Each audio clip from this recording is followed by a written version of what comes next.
किसी गांव में सुधा नाम की एक लड़की अपनी सौतेली माँ वर्षा और सौतेली बहन मीतू के साथ रहती थी। वर्षा अपनी बेटी मीतू को एक बड़े स्कूल में पढ़ाती थी।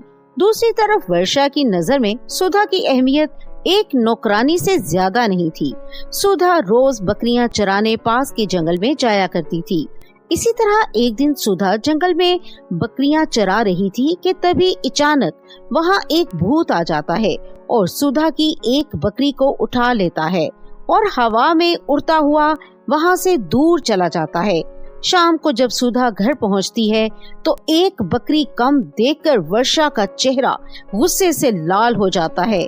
क्यों रे सुधा, गिनती में एक बकरी कम है, आखिर मेरी बकरी कहाँ गई? अम्मा, जंगल में बकरियां चराते वक्त अचानक मेरे सामने एक भूत आ गया था। वही भूत हमारी बकरी को उठाकर ले गया है। नहीं माँ, इसकी बात का यकीन मत करना। मुझे तो लगता है इसने हमारी बकरी बेच दी है और यहाँ आकर हमें मनगढ़ंत कहानियाँ सुना रही है ताकि हम इसकी बातों में आ जाएं। हाँ बेटी, मुझे भी ऐसे ही लगता है। क्यों रे सुधा, सच सच बता, तूने बकरी कहाँ बेची है, वरना मैं तेरी खाल खींच लूंगी। सुधा दोनों माँ बेटी को समझाने की बहुत कोशिश करती है, लेकिन वो दोनों सुधा की बात पर यकीन नहीं करती। इसके बाद दोनों माँ बेटी सुधा को खम्बे से बांधकर खूब पिटाई करती हैं। बेवजह मार खाकर सुधा का दिल बहुत दुखी होता है, लेकिन अपनी मजबूरी के चलते वो कुछ नहीं कर पाती। इस तरह कुछ दिन बीत जाते हैं। फिर एक दिन सुधा जंगल में बकरियां चरा रही थी कि तभी अचानक वही भूत फिर से वहां आ जाता है। इस बार भी भूत सुधा की एक बकरी को उठाकर ले जाता है। सुधा भूत के सामने बहुत गिड़गिड़ाती है, लेकिन वो भूत उसकी एक नहीं सुनता और बकरी लेकर वहां से चला जाता है।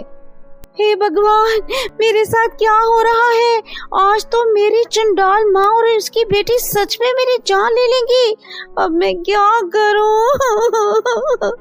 ये कहकर सुधा जोर जोर से रोने लगती है। तभी वहाँ एक बूढ़ी चुड़ैल आ जाती है। चुड़ैल को देखकर सुधा घबरा जाती है। अब ये चुड़ैल कहाँ से आ गई? लगता है ये भी मेरी बकरियां खाने आई है। नहीं, मुझसे घबराने की जरूरत नहीं है, मैं यहाँ तुम्हारी मदद करने आई हूँ। चुड़ैल की ये बात सुनकर सुधा को थोड़ी सी राहत मिलती है। इसके बाद सुधा बूढ़ी चुड़ैल को अपनी सौतेली माँ के अत्याचारों के बारे में बता देती है। देखो मेरी बेटी, इस दुनिया में मेरा कोई नहीं है, इसलिए तुम मुझे अपनी दादी समझो, मैं हमेशा तुम्हारा ख्याल रखूंगी। इसके बाद बूढ़ी चुड़ैल सुधा को एक गुफा में ले जाती है। वो गुफा एक आलीशान घर की तरह सुंदर थी। वहाँ घर में इस्तेमाल होने वाली हर चीज मौजूद थी। अब तुम आराम से यहाँ रह सकती हो, तुम्हें जिंदगी में कभी कोई दुख नहीं होगा। फिर इस दिन से सुधा उस बूढ़ी चुड़ैल के साथ रहने लगती है। लेकिन उधर सुधा का इंतजार करते करते वर्षा गुस्से से तिल मिला जाती है और अपनी बेटी को लेकर सुधा की तलाश में जंगल में पहुंच जाती है।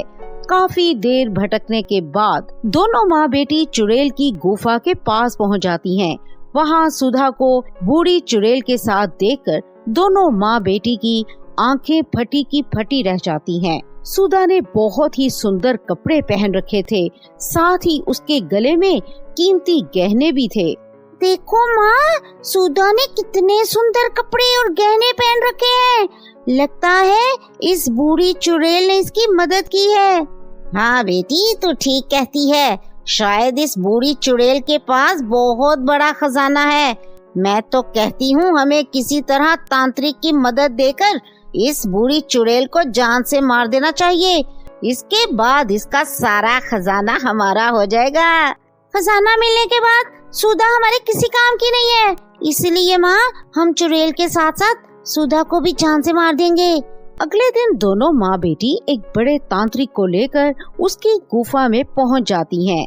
देख चुड़ैल, सीधी तरह अपना सारा खजाना हमारे हवाले कर दे, वरना ये तांत्रिक तुझे हमेशा के लिए बोतल में कैद कर देगा। इसके बाद तू कभी आजाद नहीं हो पाएगी।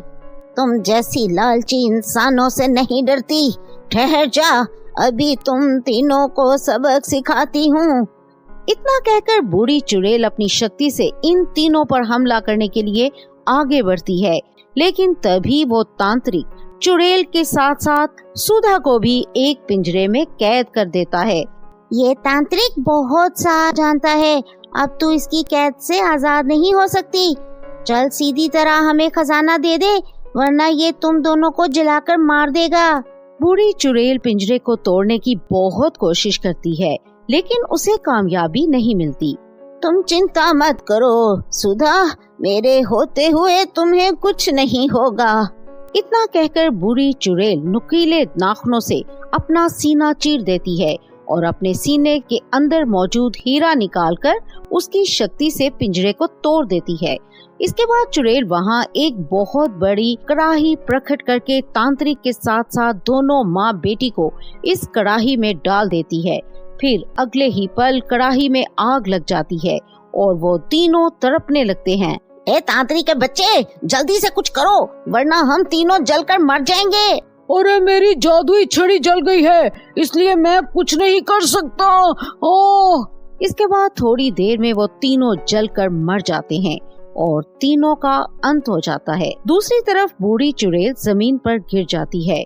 बेटी, ये मेरा जादुई हीरा है, इसे अपने पास रखो, ये हमेशा तुम्हारी बुरे लोगों से रक्षा करेगा। इसके बाद बूढ़ी चुड़ैल की मौत वाक़ई हो जाती है। बूढ़ी चुड़ैल की मौत पर सुधा दुखी होकर रोने लगती है। तो दोस्तों, कैसी लगी हमारी कहानी? कमेंट करके अपनी राय का इजहार जरूर करें और हाँ, हमारे चैनल को लाइक, सब्सक्राइब और शेयर जरूर करें ताकि हमारी इसी तरह की मजेदार कहानियाँ आप तक पहुँचती रहें।